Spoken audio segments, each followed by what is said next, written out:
Pada umumnya, rasa penasaran pada makanan muncul karena seseorang tersebut belum pernah merasakan bagaimana cita rasanya.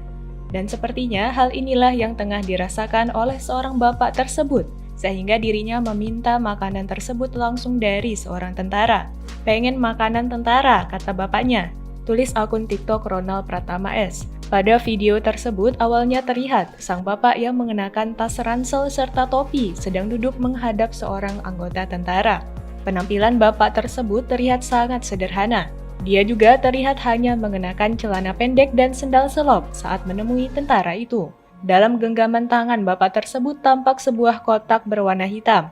Namun yang menjadi sorotan yakni sikap tentara tersebut yang begitu baiknya mau berbagi makanan kepada bapak itu. Selanjutnya juga terlihat sang tentara mengeluarkan satu persatu isi kotak yang ada di tangannya dan memberikannya kepada sang bapak hingga isi kotak tersebut benar-benar habis atau kosong.